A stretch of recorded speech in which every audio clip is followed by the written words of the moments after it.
Hola, bienvenidos a este episodio. Me da mucho gusto que estés aquí. Hoy vamos a hablar de algo que todos hemos vivido, aunque no siempre nos detengamos a entenderlo. La motivación y la emoción. Piensa en esto por un momento. ¿Por qué ayer te levantaste de la cama aunque no querías? ¿Por qué hay días en que sientes que puedes con todo y otros en el que el simple hecho de contestar un mensaje te cuesta trabajo? La respuesta tiene que ver con dos procesos psicológicos fundamentales, la motivación y la emoción. Y lo interesante es que estos procesos no ocurren de una sola manera, se expresan a través de cuatro componentes distintos que vamos a explorar hoy juntos, el fisiológico, el cognitivo, el conductual y el sociocultural. Así que acomódate porque esto va a ser una conversación útil sobre lo que te mueve a existir. Vamos a empezar por lo más básico, por el cuerpo. Cuando sientes miedo, tu corazón se acelera. Cuando estás emocionado, sientes como mariposas en el estómago. Cuando estás enojado, tus músculos se tensan. Eso no es casualidad. Eso es tu sistema nervioso haciendo exactamente para lo que fue diseñado, prepararte para actuar. El componente fisiológico de las emociones tiene que ver precisamente con eso, con los cambios físicos que ocurren en tu cuerpo cuando experimentas una emoción. El corazón, los pulmones, las glándulas que liberan hormonas como el cortisol o la adrenalina y estructuras cerebrales como la amígdala que actúan como una especie de alarma interna que se activa en milisegundos cuando percibe algo relevante o amenazante. Hay una teoría muy interesante de dos psicólogos del siglo XIX, William James y Carl Lange, que proponían algo que suena un poco al revés de lo que pensamos normalmente. Ellos decían, no lloras porque estás triste, sino que estás triste porque lloras. Es decir, primero el cuerpo responde y luego la mente interpreta esa respuesta como una emoción. Ahora, más allá de la teoría, esto tiene implicaciones muy prácticas. Si alguna vez has sentido ansiedad antes de hacer algo importante, hablar en público, una entrevista, un examen, lo que estás experimentando es una activación fisiológica real. Tu cuerpo no distingue entre el peligro real e imaginado. Responde de igual forma. Y aquí viene algo importante. Puedes intervenir en ese ciclo técnicas como la respiración profunda, la relajación muscular progresiva o simplemente caminar un rato activan el sistema nervioso parasimpático, que es el que te lleva de vuelta a la cama. Así que la próxima vez que sientas esa activación intensa, recuerda, tu cuerpo está tratando de ayudarte, solo necesita que le enseñes que no hay peligro real. Ahora bien, el cuerpo no actúa solo, lo que piensas tiene un poder enorme sobre lo que sientes. El componente cognitivo de la motivación y la emoción tiene que ver con cómo interpretas lo que te pasa, y esto es quizás el componente más transformador de todos, porque es el que puedes modificar de manera más consciente. Un psicólogo llamado Richard Lazarus desarrolló lo que él llamó la teoría de la valoración cognitiva. La idea central es que la emoción no la genera el evento en sí mismo, sino la evaluación que tú haces de ese evento. ¿Es importante para mí? ¿Puedo manejarlo? ¿Tengo los recursos para afrontarlo? Imagina que te llega un mensaje de tu jefe o de tu maestro que dice, necesito hablar contigo hoy. Esa misma frase puede generar ansiedad en una persona y curiosidad en otra. La diferencia no está en el mensaje, está en lo que cada persona piensa cuando lo lee. Una piensa, seguro hice algo mal. La otra piensa, debe ser algo sobre el proyecto. El mismo principio aplica para la motivación. Existe una idea llamada atribución causal, la explicación que tú te das sobre por qué te fue bien o mal en algo. Si repruebas un examen y piensas, soy malo para esto, nunca voy a poder. Tu motivación cae en picada, pero si piensas, no estudié suficiente esta vez, la próxima me preparo mejor, mantienes el control y la motivación. Y eso es clave, el componente cognitivo te da poder. Te recuerda que no eres víctima de tus emociones, sino que tienes la capacidad de cuestionar los pensamientos que las generan.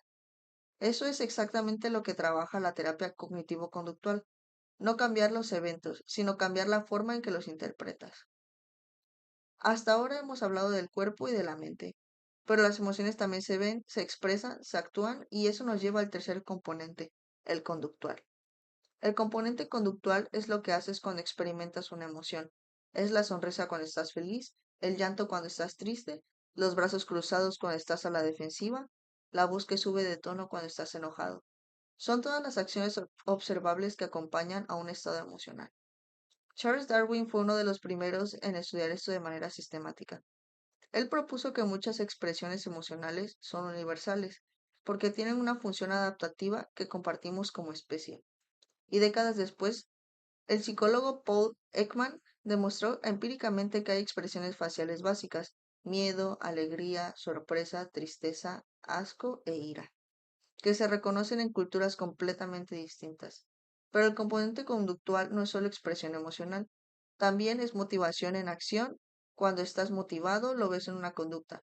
En cuánto esfuerzo pones, en cuánto tiempo persistes, en la dirección que toman tus acciones. La motivación no es solo un sentimiento interno, se mide por lo que haces. Hay algo fascinante que se llama el efecto del feedback facial. Algunas investigaciones sugieren que no solo expresamos lo que sentimos, sino que lo que expresamos puede influir en lo que sentimos. Cuando sonríes, aunque sea de manera forzada, tu cerebro recibe señales que pueden generar cierto grado de bienestar. No es magia, es biología. Y nos recuerda que el cuerpo, la mente y la conducta están en constante diálogo. En términos prácticos, si estás desmotivado, actuar como si estuvieras motivado, empezar a moverte, hacer aunque sea una señal o una pequeña tarea, puede romper el ciclo de parálisis. La conducta cambia el estado emocional tanto como el estado emocional cambia la conducta. Y llegamos al último componente, que para mí es uno de los más poderosos y de los más ignorados, el sociocultural. Todo lo que hemos hablado hasta ahora, el cuerpo, los pensamientos y las conductas, no ocurre en el vacío, ocurre dentro de un contexto, una familia, una comunidad, una cultura o una historia. Y ese contexto moldea profundamente qué emociones aprendemos a reconocer, cuáles nos permitimos sentir y cuáles mostramos y cuáles escondemos. Vygotsky, el gran psicólogo ruso, decía que los procesos psicológicos superiores, y entre ellos la emoción y la motivación, tienen primero un origen social. Aprendemos a emocionarnos en relación con otros. La cultura nos enseña qué vale la pena perseguir, qué debería entristecernos, qué debería darnos miedo y qué merece celebrarse. Piensa en cómo tu familia expresaba las emociones cuando eras niño. ¿Se lloraba abiertamente o se consideraba una señal de debilidad? ¿Se hablaba de lo que se sentía o las emociones eran un tema privado que no se discutía? ¿Se celebraban los logros individuales o lo que importaba era el bienestar del grupo? Esas respuestas que aprendiste en tu contexto siguen operando hoy. Operan en cómo reaccionas cuando sientes tristeza, en qué te parece una razón válida para enojarte, en qué te motiva a actuar.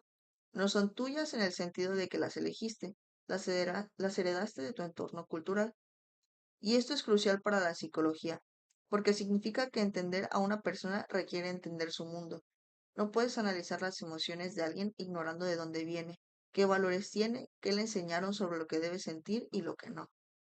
En la práctica, esto significa que una intervención psicológica que funciona en un contexto puede no funcionar en otro, que no todas las personas van a responder igual a los mismos estímulos, y que la motivación de alguien no puede medirse igual que en otras culturas. Hemos recorrido 4 dimensiones de la motivación y la emoción: el cuerpo que reacciona, la mente que interpreta, la conducta que expresa y el contexto que da sentido a todo lo anterior. Lo que me parece más valioso de esta mirada integral es que nos hace más compasivos, tanto con nosotros mismos como con los demás. Cuando entiendes que una emoción intensa tiene una base fisiológica real, dejas de juzgarla como exagerada. Cuando entiendes que lo que piensas sobre una situación determinada a lo que sientes, te das cuenta de que tienes más poder de lo que creías. Cuando entiendes que tus conductas emocionales comunican y regulan al mismo tiempo, puedes usarlas con más conciencia. Y cuando entiendes que todo lo que está mediado por tu historia cultural, desarrollas una mirada más humana y menos reduccionista. La motivación y la emoción no son debilidades, son el motor de tu vida. Gracias por escuchar. Hasta el próximo episodio.